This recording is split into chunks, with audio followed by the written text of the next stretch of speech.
హైదరాబాద్ లో కన్సల్టేషన్ మరియు 3,500 రూపాయల colour Doppler test Avis hospitals లో ఉచితంగా పొందండి. నమస్తే రమగారు. నమస్తే జయ.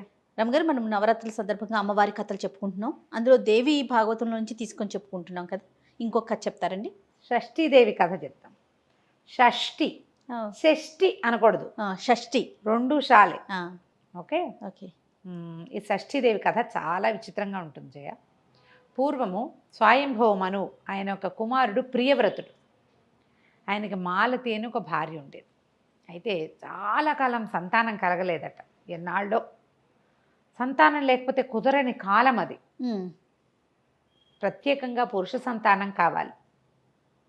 చాలామంది దానికోసం ప్రయత్నం చేసినట్టు కనపడతారు. 3-4 వివాహాలు చేసుకుని ఏదో రకంగా ప్రయత్నం చేసేవాళ్ళు. అయితే అప్పుడు ఏంటంటే దేవతల్ని ప్రసన్నలు చేసుకోవడానికి ఒక అవకాశం లభించేది.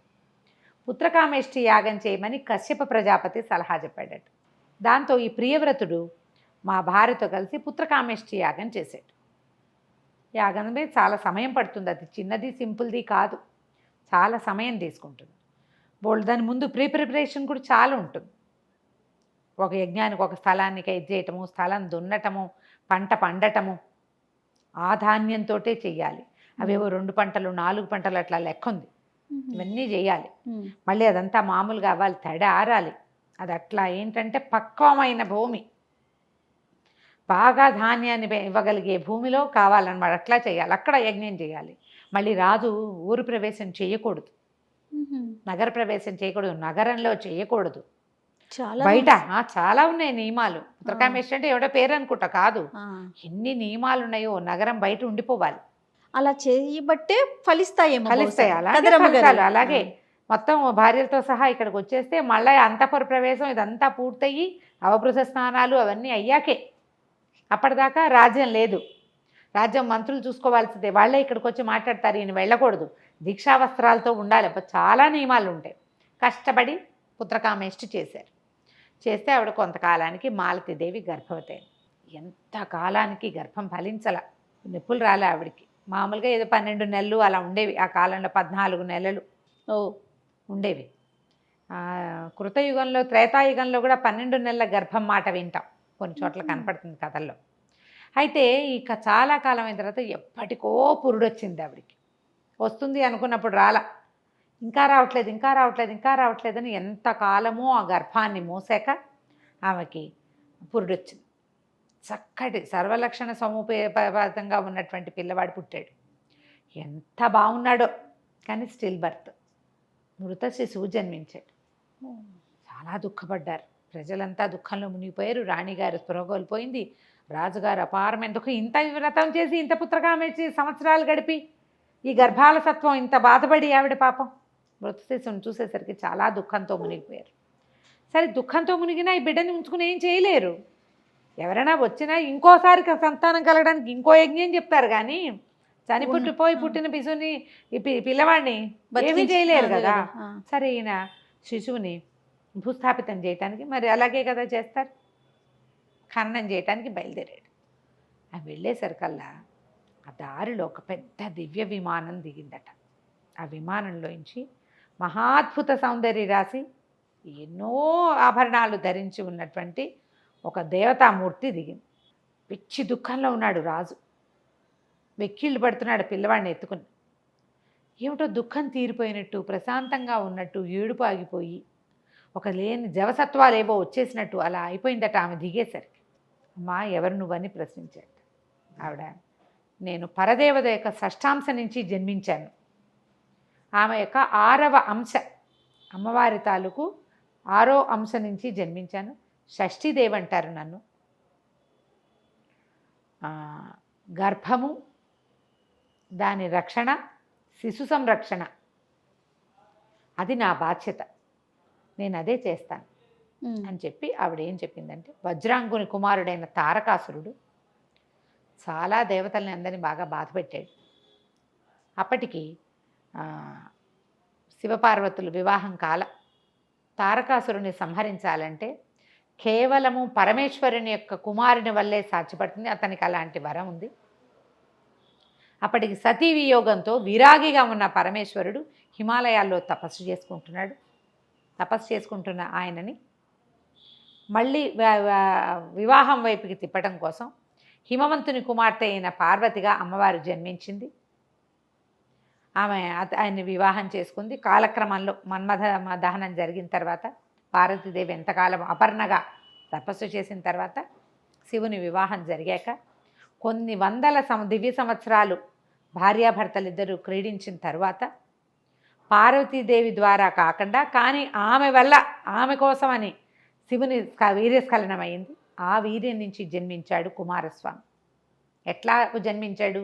మొదట భూమి మీద పడి తర్వాత అగ్నిదేవుడు దాన్ని సంరక్షించి ఆ అగ్నిదేవుడు తనలో ఉన్నటువంటి శివతేజాన్ని గంగలో విడిచి గంగ ముయ్యలేక శరవణంలో దాన్ని వదిలిపెట్టేస్తే అక్కడ కుమారుడిగా జన్మించాడు. ఇన్ని చోట్ల నుంచి మారి మహాద్భుతమైనటువంటి శక్తియుక్తులతోటి శివతేజము పార్వతి వల్ల జన్మించిన వాడు. పార్వతికి జన్మించలా, పార్వతి వల్ల వాళ్ళిద్దరూ క్రీడిస్తే స్ఖలనమైన తేజస్సు నుంచి కదా జన్మించిన వాడు. పార్వతీ తనయుడిగా ఉద్భవించి ఈ రెల్లు పొదలో శరవణంలో జన్మించినటువంటి కుమారస్వామి తారకాసురుణ్ణి సంహరించాడు. నన్ను దేవసేనగా ఒక చోట పుట్టించారు. ఈ షష్ఠీదేవి షష్ఠ్యాంశని అరిష్టనేమి అనే ఒక మహారాజు అమ్మవారి కోసం తపస్సు చేసి ఆమెను సంతానంగా కోరుకుంటే ఆమె యొక్క షష్ఠాంశ వల్ల నేను అతనికి జన్మించాను. దేవసేన నా పేరు, కానీ షష్ఠీదేవి అంటారు. అయితే నన్ను ఒక రాక్షసుడు కాలనేమి అనే రాక్షసుడు ఎత్తుకుపోతుంటే ఇంద్రుడు సంరక్షించాడు. నన్ను దేవసేనగా ఇంద్రుడి దగ్గర పెరిగాను. నాకు వివాహం చేయాలనుకున్నప్పుడు నన్ను ఒక మహావీరుడికి ఇవ్వమని చెప్పాడు బ్రహ్మదేవుడు. ఆ మహావీరుడు ఎవరు? తారకాసుర సంహారం చేసినటువంటి కుమారస్వామి. ఆయనతోటి నాకు వివాహం చేశారు. నా పేరు షష్ఠి, దేవసేనా స్వరూపంలో ఉంటాను నేను. ఈ దేవసేనా స్వరూపం ఎవరి దగ్గర ఉంటుంది? కుమారస్వామి పక్కన ఉంటుంది, ఆయనకి భార్యగా. అయితే కుమారస్వామి బ్రహ్మచారిగా చెప్తారు. ఇది ఒక అమ్మవారి యొక్క షష్ఠ్యాంశే ఈయనతోటి ఉంటుందన్నమాట. అందుకని సుబ్రహ్మణ్య షష్ఠి చేస్తారు. ఓకే, సంతానం కోసం. అవునండి. ఈ షష్ఠీదేవి నేను సంతానాన్ని రక్షించే బాధ్యత నాది. అందుకని ఈ పిల్లవాడు మరణించాడని అతను దుఃఖపడుతున్న ప్రియవ్రతుడిని ఆ పిల్లాడిని తన చేతిలో తీసుకుని పిల్లాడిని బతికించిందట ఆమె. షష్ఠి బతికించి ఆయన చేతిలో పెట్టింది. ఇతన్ని పిల్లవాడిని పెంచుకో, వీడికి రాజ్యాధికారం వస్తుంది, చాలా గొప్ప పేరు తెచ్చుకుంటాడు, ఎన్నో యజ్ఞ యాగాదులు చేస్తాడు, వీడి వల్ల నీ పితృదేవతలంతా తరిస్తారని చెప్పి బతికిన పిల్లవాడిని ప్రియవ్రతుడికి మాలతిల చేతిలో పెట్టి ఆమె అక్కడి నుంచి వెళ్ళిపోయింది. శిశువు జన్మించిన 6వ రోజున తప్పకుండా ఈ షష్ఠీదేవిని స్మరిస్తారట. స్మరించే వాళ్ళు ఇది ఎప్పటి కృతయుగం నాటిది. దేవీ భాగవతం ఎప్పుడు చెప్పబడింది? వ్యాసుల వారు రాశాడు.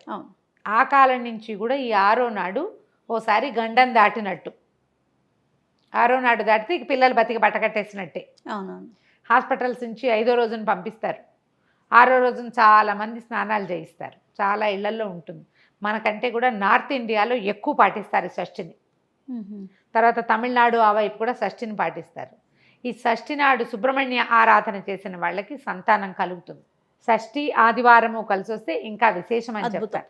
అద్భుతం. ఆ రోజు మొదలు పెట్టుకుంటారు పూజ. ప్రతి షష్ఠి ఉపవాసం ఉండటం. షష్ఠి నాడు తెల్లని పువ్వులతోటి సుబ్రహ్మణ్య ఆరాధన చేస్తే గనక సంతానం కలుగుతుంది. ఈ షష్ఠీదేవిది ఒక మంచి స్తోత్రం కూడా ఇచ్చారు దేవి భాగవతంలో.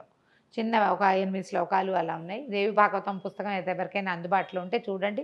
నేను అది చెప్పగలిగేంత నోటికి రాలేదు నాకు. చదువుకోవచ్చు. ఈవిని తలుచుకుని ఈ కథను తలుచుకున్నా సరే, మనం కుమార జననం కథని కుమార సంభవాన్ని తలుచుకున్నా కూడా సంతానం కలుగుతుంది. ఈ షష్ఠీదేవి ఇట్లా దేవి భాగవతంలో అమ్మవారి యొక్క షష్ఠ్యాంశ వల్ల 6వ అంశతోటి జన్మించిందని, ఆమె సంతాన సంరక్షణకి మనం ప్రార్థించవలసిన దేవత అని చెప్తారు. ఒకవేళ పిల్లలకి తరచూ అనారోగ్యాలు, ఎప్పటికప్పుడు బాలచేష్టలు అవి వస్తాయి, పిల్లలకి బెల్లి చేష్ట వస్తుంది. అలాంటప్పుడు షష్ఠి నాడు సుబ్రహ్మణ్య ఆరాధన చేస్తే గనక, భార్యాభర్తలను కూడా అందరినీ సేవిస్తాం కదా, సుబ్రహ్మణ్యుడు వల్లి దేవసేన సమేతంగా ఉన్న సుబ్రహ్మణ్యేశ్వర స్వామిని ఆరాధన చేస్తే పిల్లల గండాలు దాటుతారని చెప్తారు. నమస్తే రమ్మ గారు. నమస్తే.